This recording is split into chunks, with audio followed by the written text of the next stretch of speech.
Take care. Thank you. Take care. And all of that. Kobe, thoughts on Katarina here? I want to get right into it. So thoughts on We'll Katarina. just jump straight to the shifter. Now, previously, when we saw them try and just shove Katarina in, it was really felt forced. This time around, they did everything. They laid the groundwork for this Katarina to shine.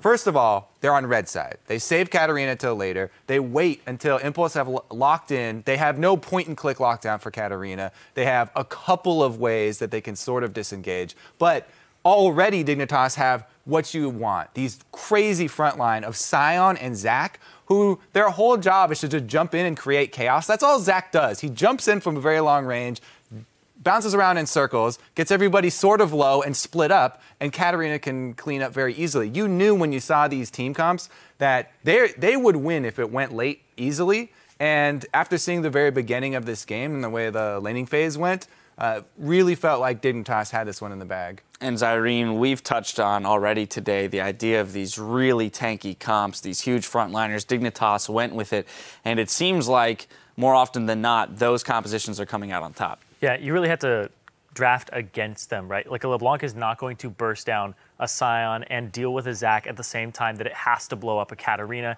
and a Fed Lucian, right? There's no way that they're going to get through all these different people. And the fact that there's so many damage soakers with CC to peel for the Katarina just means it's a well-rounded comp from Dignitas, but it's very kind of came together at last second. Like saving that last pick was absolutely crucial because they saw the situation that they could put it in. Also the way they played it, right? Shifter, he got first blood gold. And they were like, okay, we're gonna start getting this Katarina fed. Didn't do it exactly the way. Like there were some kills that they could have given over. Could have had a lot more kills. He could have had more kills. But that just speaks to the strength of the comp. That he could have had more kills and could have been even more snowballed than that, and they still couldn't deal with it the way that they had played it out on Dignitas' side with giving him some assists instead of kills. Yeah, the true time where Cinderhulk shines is as you start getting towards the late game. The bonus HP, 25%.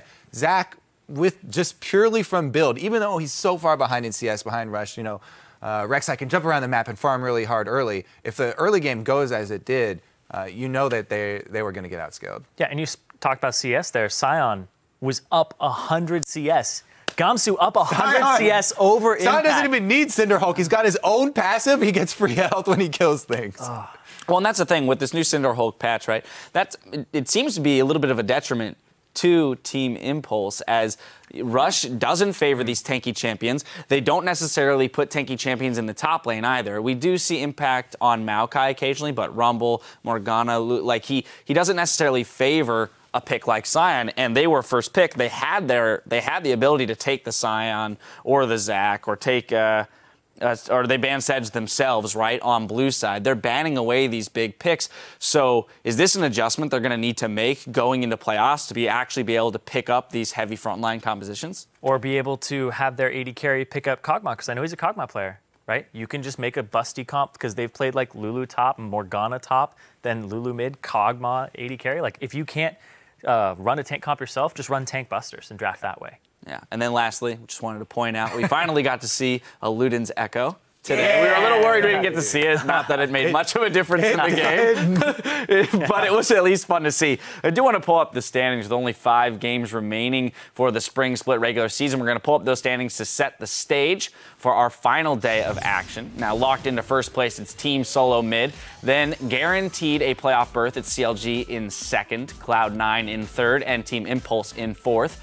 There are 2 playoff spots still up for grabs and can go to Gravity and Team 8, who are sharing 5th, or Team Liquid, who are 1 game back in 7th. Rounding out our standings, it's Team Dignitas and Winterfox once again tied for 8th place, with Coast sitting in 10th. So as we look at this playoff picture, there's still a lot of movement to be had. Got 3 teams fighting to just get into the playoffs, as well as now kind of a race on that top end of the table, given this loss here for Team Impulse. Yeah, I'm happy with the fact that this last day has so much to do with the standings. Just 1 game apart from so many things. Like Gravity could still get 4th place. There's hope. There's hope. They could also still end up really low down the table. Like Liquid, after their loss today, they could end up in that 7th place spot. And actually, frankly, if they lose their game, they're in 7th. If they win their game, they tie break. Best they do is tie break. That's the important thing. Tiebreakers aplenty. Yes. possible for tomorrow. Right, definitely a possibility to have some tiebreakers. So looking at tomorrow's matches, we're going to be starting with Winter Fox taking on Coast, followed by a Week 1 rematch between Cloud9 and Team Solo Mid. Then a bit later, Gravity will face off against Team 8 in a battle for 5th place. And in our final regularly scheduled match, it's CLG versus TIP. If there are any tiebreakers at the end of our regularly scheduled matches, we will be bringing those to you immediately following our last game of the day. So be sure to stock up on snacks and clear your schedule because you won't want to miss any of the action. That all gets underway tomorrow at noon Pacific time, 8 p.m. Central European time. Now for myself, the casters, and the entire broadcast crew, thank you for watching, and we'll see you tomorrow.